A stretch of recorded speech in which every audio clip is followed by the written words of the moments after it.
including the temporary field hospitals.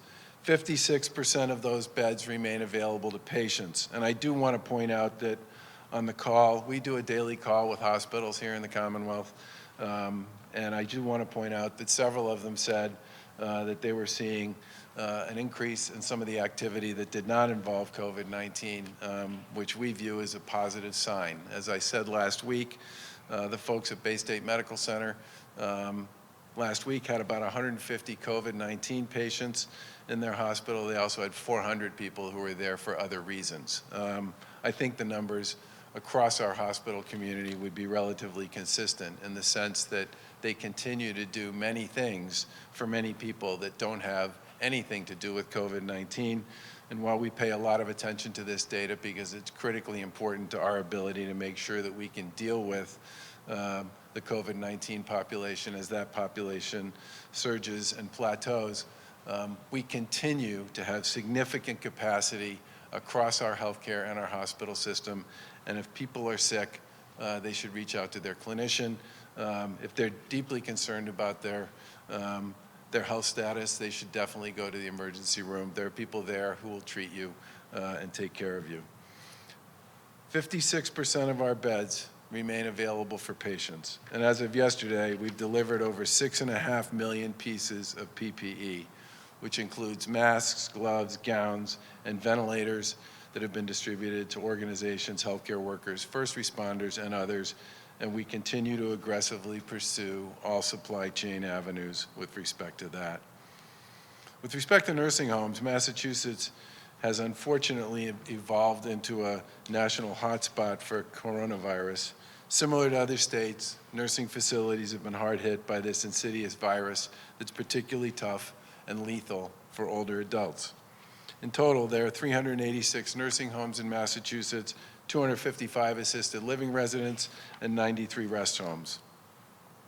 There are approximately 38,000 residents in nursing homes, 16,500 residents in assisted living facilities, and approximately 3,000 in nursing homes. To date, 10,031 residents and staff working in long-term care facilities have tested positive for COVID-19 in approximately 300 facilities. These facilities represent about 56% of the state's total COVID-19 deaths. The numbers are tough to comprehend, but they illustrate the lethal grip COVID-19 can have on seniors, and especially on those with underlying health conditions here in the Commonwealth. And obviously, our deepest condolences go out to the families, loved ones, and staff who have been impacted by this horrible virus. Our command center has a dedicated team that's focused solely on supporting long-term care facilities. The nursing home industry makes up an entirely privately owned and operated collection of providers. And while they must follow state and federal guidelines, there's a wide range of variance on the way homes operate. Early on, our administration implemented a series of regulations, including strict restrictions with respect to visitors and screening guidelines for staff. The Department of Public Health has been assigning an epidemiologist and nurses to support the staff who are currently working directly with residents when an outbreak occurs. On April 7th, our administration announced the launch of a mobile testing unit for long-term care facilities through the Massachusetts National Guard. This resource significantly expanded testing for residents and staff with minimal disruptions in care delivery and service. To date, the mobile testing unit has conducted testing at more than 400 facilities, including nursing homes, rest homes, and assisted living residences, and they've completed a total of over 18,300 tests for staff and residents at those locations. The Guard's done a tremendous job so far and will continue this work to reach as many facilities as possible so that we can get the best information about where the virus is present. As needed, the state has stepped in to assist nursing facilities to respond to the pandemic. This includes the aforementioned expanded mobile testing, robust PPE distribution, crisis management support, rapid response clinical teams, and the activation of a nursing home family resource line. To help address staffing shortages, we launched the long-term care portal to help facilities match with available staff and funded a signing bonus for those who signed up through this portal to get hired.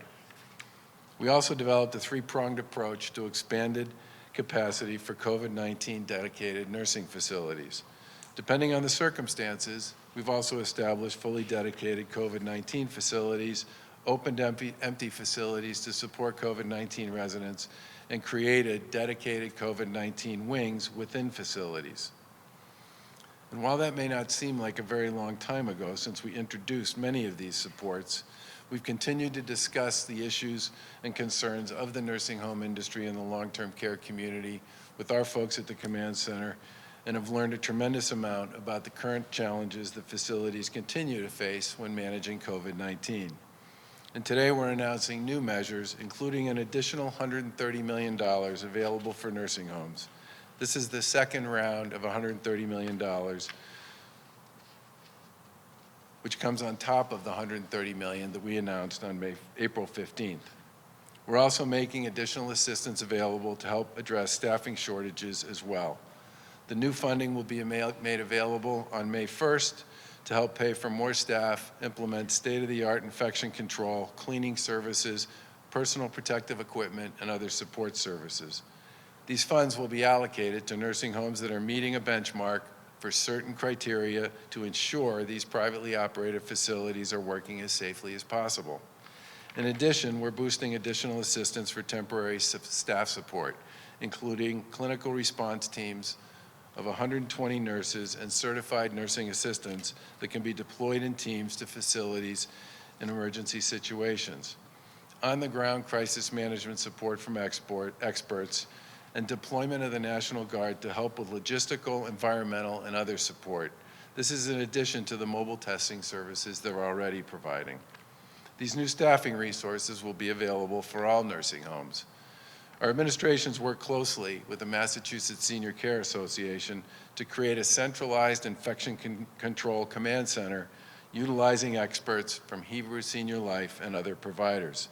They will provide direct infection control support to facilities that need help. The Commonwealth's 386 nursing homes come in all shapes and sizes. They offer different levels of care and provide support for their residents in varying stages of health, all the way through to end-of-life care. Nursing homes have a pressing obligation to provide the best care they can for many of our most vulnerable and fragile residents. The introduction of any illness, but especially a virus like this, can be lethal for our elderly and challenging for staff and caretakers. This would be true for the flu or the common cold, but it's been significantly amplified by COVID-19. You've heard me refer before to COVID-19 as an invisible enemy, one that still has leading epidemiologists and infectious disease specialists struggling to understand it. And as I said earlier, our nursing homes have been hit especially hard. Once COVID-19 gets into a facility, it spreads rapidly and in many cases can be undetected for days. I'm sure you all recall that we talked earlier this year about a nursing home we tested that had no symptomatic COVID-19 residents, and with 98 tests, 51 of the 98 we tested came up positive. This requires everyone to be more vigilant about staff and other people working in these facilities. In many cases, staff interact with several residents daily to do their jobs. It makes controlling the disease that much harder, and it also demands a new level of infection control and staffing requirements for our nursing homes so that they can create the safest environment possible. This, of course, is not easy to do, but it's expected, required, and necessary. So with this new funding, we're also putting in place a set of mandatory criteria for nursing homes that operators must adhere to. Some of these requirements include testing all staff and residents for COVID-19, adherence to a 28-point infection control checklist based on Department of Public Health and CDC guidance, meeting PPE requirements, staff requirements, and clinical care requirements. Facilities will be audited to make sure they're meeting these requirements and providing the safest possible environment for some of our most vulnerable residents. Clearly, protecting our most vulnerable citizens in nursing homes, rest homes, and assisted living residents has emerged as among the greatest challenges we face in our fight against COVID-19.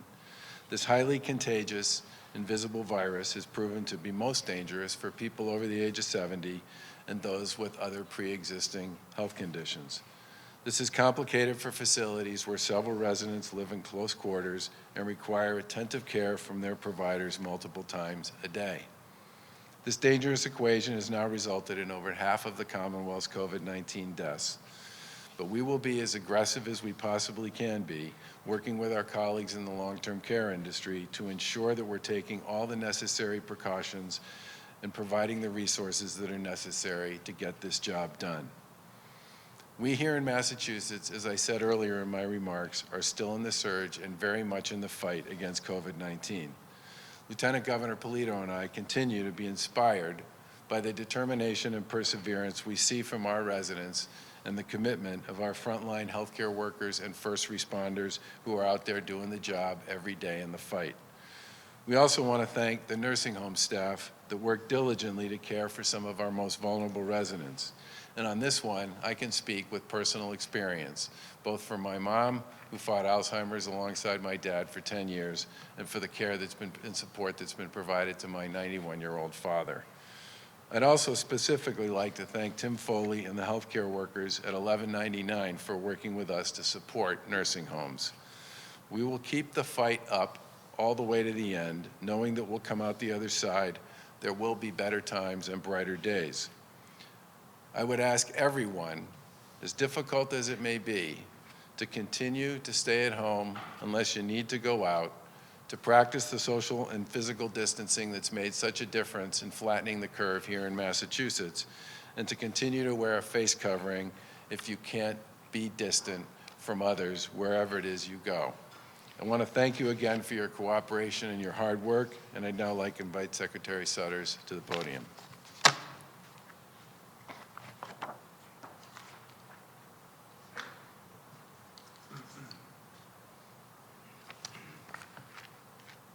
Thank you, Governor, Lieutenant Governor. Good afternoon.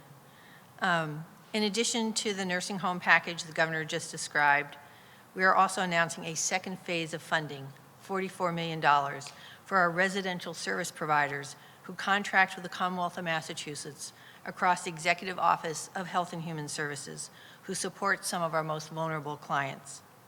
I want to first thank the providers and their associations, including the Association for Retired Citizens, the Providers Council, the Children's League of Massachusetts, Jane Doe, ADDP, ABH, as well as SEIU Local 509, who represents frontline and direct care workers in a number of provider organizations, for their strong collaboration with us and on behalf of the clients that they support 24/7 during these unprecedented times.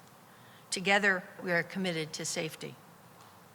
This $44 million is specifically to address unplanned for and thus unbudgeted services and items in response to the pandemic, such as increased staffing, overtime, and staffing-related costs, infection control, and personal protective equipment supplies.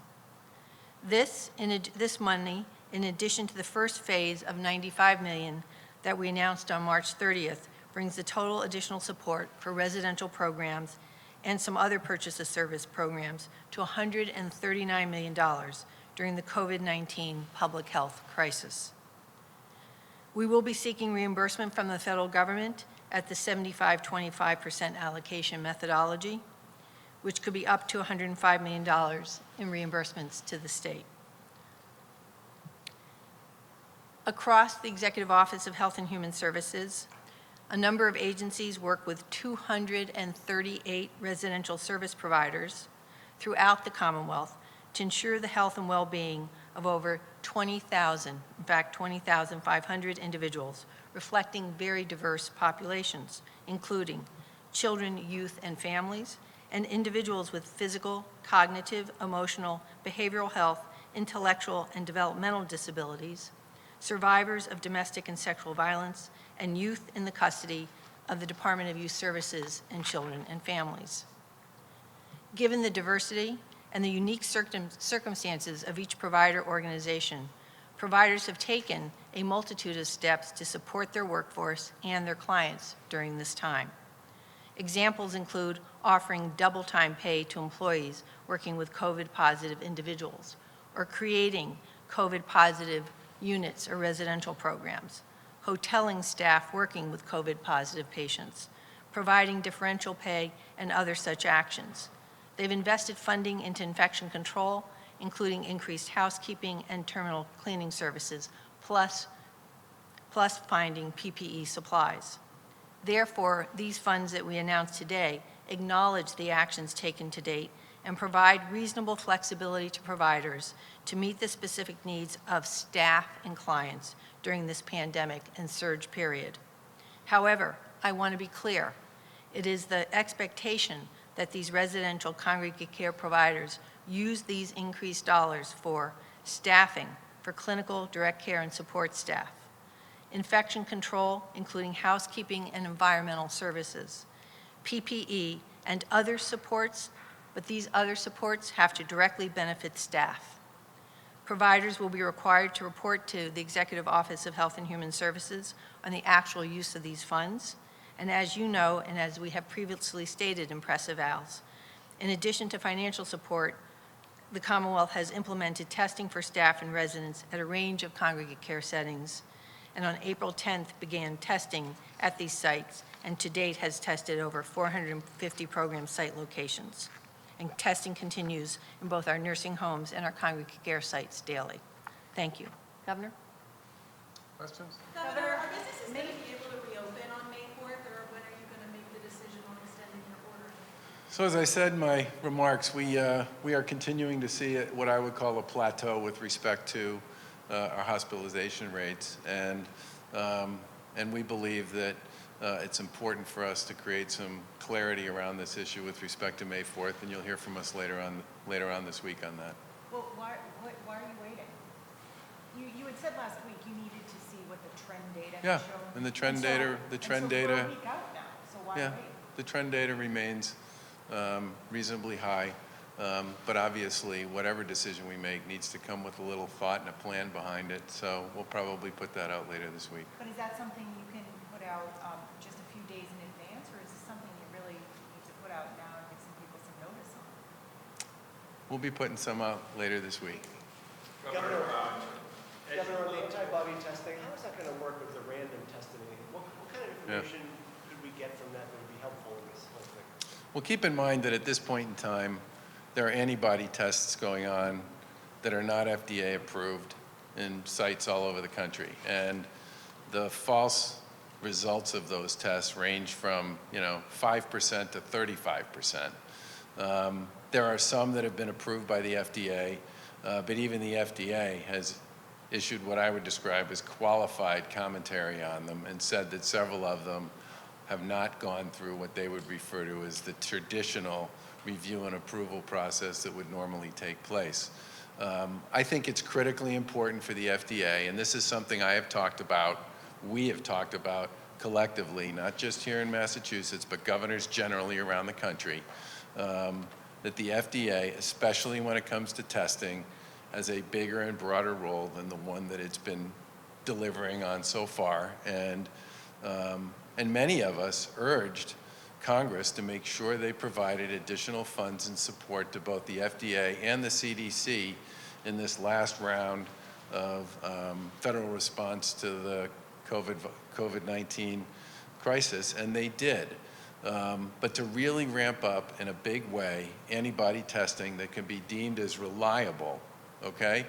The FDA needs to decide, needs to do the work and then decide which tests they view as being the ones that are approved and effective and accurate. And at that point in time, a lot of people, including us, will do a lot more of it.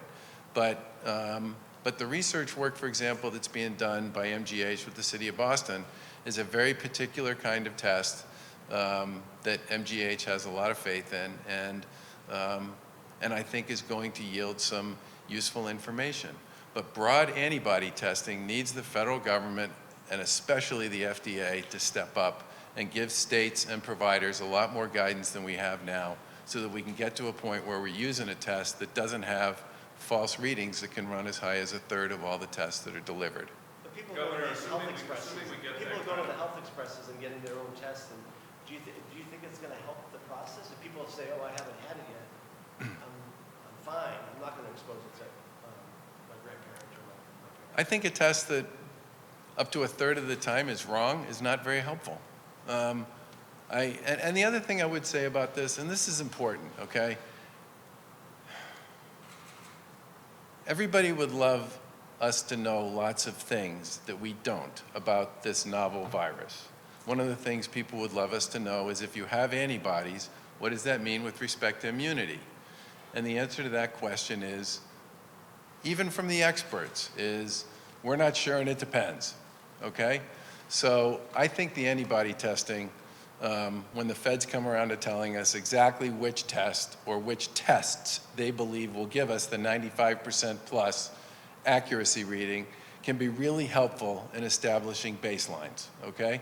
But until we have that kind of guidance from the federal government, I worry a lot that people are going to draw conclusions from some of these tests that A, may not be accurate, and B, may not be appropriate conclusions to draw from them. So let's assume, Governor, you get that test going. Are you putting a framework into place where we could go to CVS, we could go to Walgreens, like you get a flu shot, and get a really large swath of this population tested? Are you working on that? I think our view is, again, until the FDA gives us more guidance on this, and even when they do give us guidance, what the antibody test is going to tell you is who had it. Now, whether or not they're immune,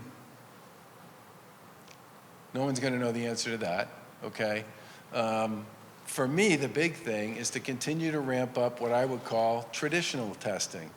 Remember that 6, 7 weeks ago, we were probably doing a few hundred tests a day. We're now doing, we did 9,000 yesterday, and people thought that was a drop-off, okay? And there are people in this state and elsewhere that are working really hard to make it possible to do far more of what we would describe as the traditional accurate tests that have become sort of part of our daily briefings, not just here, but around the country. And I think if you're thinking about it from a forward look, you have to think about testing. You have to think about doing a lot more of the traditional testing, not just the antibody testing. Because all the antibody testing is really going to tell you is who had it. That's nice to know, and it's good to start a baseline, and it will answer one of the big questions we all have, which is how much of the population has actually been exposed to this. But it's not going to answer the question about whether somebody today has it or not. And when you're talking about a virus, and this is another thing, 6 weeks ago, 8 weeks ago, people said, well, there's like a 5-day gestation period where people seem to be asymptomatic. But everybody gets symptoms, which is why the thought at the time was, if you just monitor people's temperatures, you'll know when people are coming down with it. Well, then they started saying, well, maybe that 5% represents people who are never going to be symptomatic.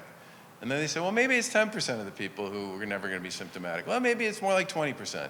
And you now have folks who are studying this, both here and in other parts of the country, saying that it's possible that as much as 40% of the folks who get this are never going to show symptoms. That changes everything about what you get out of an antibody test, okay? It's going to tell you who had it.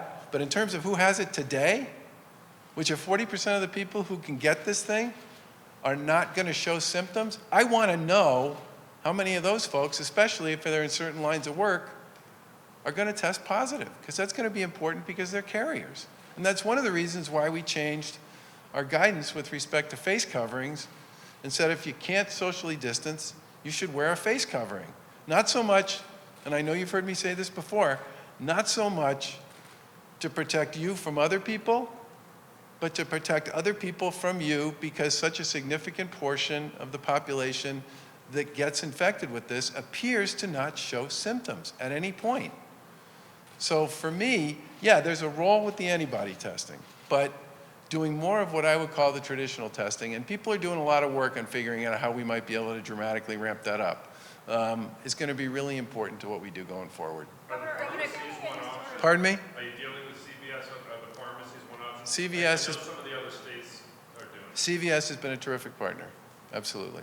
Governor, And I'm sure they're going to do more. are you feeling any pressure? Daily testing. Do you have a new goal for the number of tests per day going forward? I mean, we're doing somewhere around 8,000 to 10,000 tests, sometimes as many as 12. I think I think that's much better than we were doing. But last week, when we talked about this, all three of us said that we thought over time we were going to end up doing a lot more testing than that. And I continue to believe that. Governor, Governor, are you could feeling you- more pressure as other states I begin? do want to give, yeah. Thank you. Could you or Secretary Sutter speak to what Western Massachusetts community health centers might end up on board for the expanded testing? I think the Secretary mentioned Caring last week, but they said they ended up not making the list after all. So I don't know if there are any other community health centers on board. By the way, the one part of Massachusetts that has seen a decline is Western Mass. Not on testing, hospitalizations. Yeah. Right. Testing. So on the first 12 that we announced, today is Monday.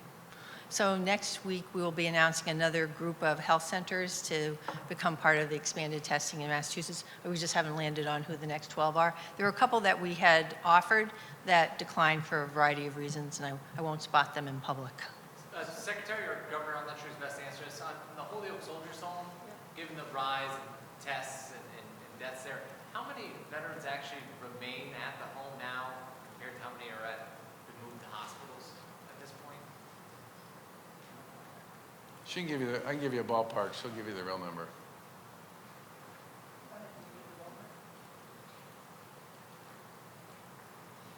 My guess.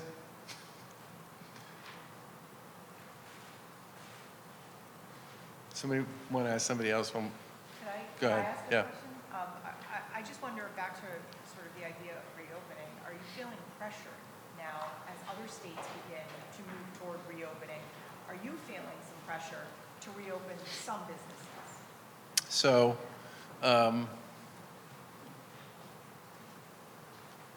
these are morbid statistics, and I apologize in advance for bringing them up, but there are about 55,000 people nationally who've died of COVID-19 since the start of this outbreak. Massachusetts, New Jersey, New York, Michigan represent more than half of that total. There are another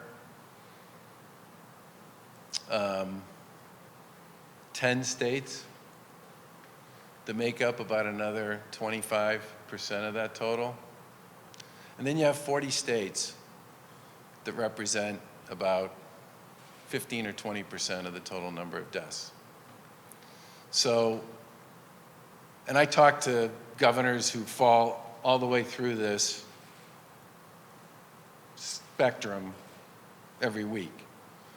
For the governors who are located in states that have either very low numbers of positive tests or very low hospitalization rates or very low numbers of deaths relative to what we in the Northeast have seen, I'm not surprised that they're starting to think pretty hard about reopening, okay? For them, the surge was nothing like it was in the Northeast.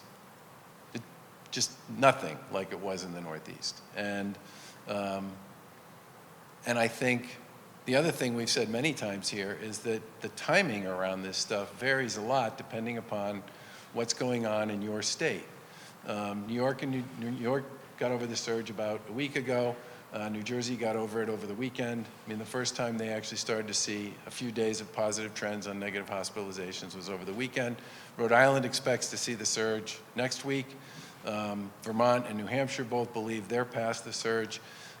So where you are, I think one of the reasons why the president said, here's some broad guidelines, but states are going to go when states think it makes the most sense for them, was because they were looking at the data from state to state to state and concluding that you can't make a big broad generalization about when it makes sense for states to move here because they're in very different places. And, you know, Montana, I think, has had 12 deaths, North Dakota maybe 18. The numbers vary so much from state to state that you would expect states to act relatively independently based on their own data and to try to work with the states that are around them, as I've said before, to make sure that none of us does anything that unwittingly creates an issue or a problem for other states. But I, generally speaking, when I talk to other governors, if their data is heading in the right direction and their trends are heading in the right direction, they should start thinking about stuff like that. And I would say that for us as well. But with Massachusetts residents, so, I mean, our state's so close together. If New Hampshire starts to reopen, Massachusetts residents start to go over the border. Yeah, whatever and that's- they want and come back. Yeah, but that's part of the reason why we're talking all the time to Connecticut, Rhode Island, New York, New Jersey, Vermont, New Hampshire, and Maine, because we all want to make sure we don't do anything that creates a problem for each other. Governor, has that coalition met yet? You pointed last week, but has that coalition actually got together on a video conference call? They've talked several times, yeah. Governor, last week you said for businesses will be less about a date and more about the rules of the road. Yep. Safely reopening. Can you tell us what rules you're considering? Are you having conversations right now? We've had what I would describe as informal conversations with a bunch of folks on the healthcare side and on the employer side. Folks on the employer side are thinking really hard about this, and many of them, I think I said this last week, are also, if they're part of either a national or a global supply chain, or if they're part of a company that has operations all over the world, they're bringing a lot of what they've heard from or seen in other parts of the world into these conversations as well. And I certainly expect that our go forward is going to involve a lot of conversations, probably on a structured basis around that stuff. Yeah. Governor, $130 $130 million. Go ahead. Mass Treatment Center in Bridgewater, we found ranks 8th in the nation for the most deaths in a correctional facility. What do you attribute that to? I think the biggest issue at the mass treatment, well, a couple things, but I think the biggest issue is the treatment center is a civil commitment facility, which means that the average age of the population there tends to be a lot higher than it is in the rest of the prison population. The other thing I would say is I think people did a lot of really good work there, but that's a much tougher building just given the way it's laid out and the way it's organized than some of the other ones that exist in our existing correctional system. Some inmates or people there have been released, not because of COVID, but because their time is up and what have you, and they have not been tested. Should inmates, before being released back into the community, maybe undergo a test, a COVID test? It's the first I've heard of that, so I'm going to have to get back to you on that one. On the $130 million of the nursing homes, which is, I guess, $260 total. Yep. Is money flowing to these assisted living facilities as well to help them out? Well, keep in mind that assisted living facilities, as a general rule, are privately operated, privately paid. They do have, in some cases, state-funded services that are provided on a sort of an as-needed basis. But as a general rule, they're not funded by state or federal funds, to the best of my knowledge, on a sort of daily basis. They're privately operated and privately funded. Governor, the Steamship Authority wrote to you earlier this month seeking state money to help them keep the ferries running past May. Have you been in touch with them? You're going to help them out? So first of all, the Steamship Authority is basically not an entity that we have jurisdiction over for all intents and purposes. And I believe most of their rulemaking and most of their regulatory oversight is federal. And I do know that this is a conversation that's going on currently with a number of similar kinds of entities with the federal government to determine whether or not, in fact, there's a role for the feds to play there. But the states, as a general rule, do not have jurisdiction funding anything to do with organizations like that, but the feds do. Thank Governor, you. what are your thoughts about the governor or lieutenant governor, what are your thoughts about remote voting with the legislators talking about this week? You know, I'm pretty focused on what we're dealing with right now, and I fully expect at some point when we know a lot more about what the facts on the ground look like in the summer and the fall, people can start having a conversation about what they think they need to do to make sure people can vote. But I do expect that a significant number of the votes that are going to get cast at the end of May on those two special elections and the two special elections that are in June, a lot of those are going to be mail-ins. I mean, I fully expect that. Thank you. Thanks.